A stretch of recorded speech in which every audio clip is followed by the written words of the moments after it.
पिछले कुछ वर्षों में अंतर्राष्ट्रीय स्तर पर जिन विषयों पर बहस हो रही है उनमें से एक ग्लोबल वार्मिंग यानी वैश्विक तापमान का बढ़ना है। यह कारखानों और वाहनों से निकलने वाला वह धुआं है जो हमारी धरती को गर्म कर रहा है। इसकी वजह से उत्तरी और दक्षिणी ध्रुवों पर बर्फ पिघल रही है और समुद्र का जल स्तर बढ़ रहा है। बहुत सारे अंतर्राष्ट्रीय शोधकर्ता ग्लोबल वार्मिंग को रोकने के लिए लगातार प्रयास में जुटे हुए हैं। इसी तरह 9वीं कक्षा में पढ़ने वाली नन्ही वैज्ञानिक विनीशा उमाशंकर ने सौर आयरनिंग गाड़ी का आविष्कार किया है जो सूरज की ऊर्जा से काम करती है।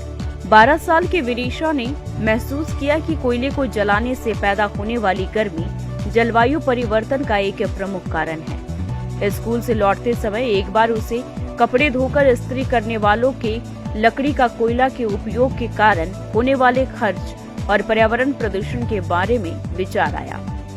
यदि 12 साल की बच्ची यह कहे कि उसे आविष्कार करने के लिए एक नया विचार आया है तो बहुत विरले माता पिता ही उसे प्रोत्साहित करेंगे।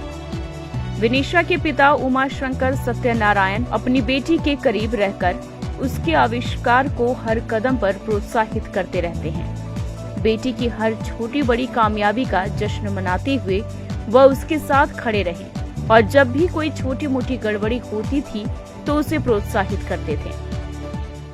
இப்போ நான் என்னோட பொண்ணுக்கு என்ன சொல்லியிருக்கேன்னா நீ வந்து பின்னாடி வந்து என்னவாகுவோ डॉक्टर इंजीनियर। मैं अपनी बेटी से कहता था कि वो पढ़ाई करके भविष्य में जैसा चाहे वैसा बन सकती है, लेकिन जिस समाज में हम रहते हैं हमें हर हाल में उसके बदले उस समाज को कुछ योगदान करने की पूरी कोशिश करनी चाहिए। हमें अपने बच्चों की परवरिश इस तरह नहीं करनी चाहिए जिसका उद्देश्य केवल पैसा कमाना हो। आविष्कार से हमारे बच्चों को जो संतुष्टि मिलेगी वह करोड़ों रुपए भी नहीं दे सकती। சமுதாயத்துக்கு அவங்களால என்ன பண்ண முடியும்? ஏன் அப்படின்னா அவங்க அந்த மாதிரி பண்றப்போ அவங்களுக்கு வந்து மனதளவில் அதாவது பல கோடிகள் தராத திருப்தி வந்து அவங்களுக்கு இந்த மாதிரி பண்றப்போ கிடைக்கும்।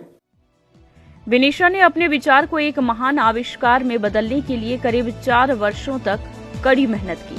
इस उपलब्धि की मान्यता देते हुए पिछले साल केंद्र सरकार के विज्ञान और प्रौद्योगिकी विभाग की ओर से doctor APJ Abdul Kalam ignite award दिया गया था। स्वीडन के चिल्ड्रंस क्लाइमेट फाउंडेशन की ओर से विनीशा को चिल्ड्रंस क्लाइमेट 2020 पुरस्कार भी दिया गया।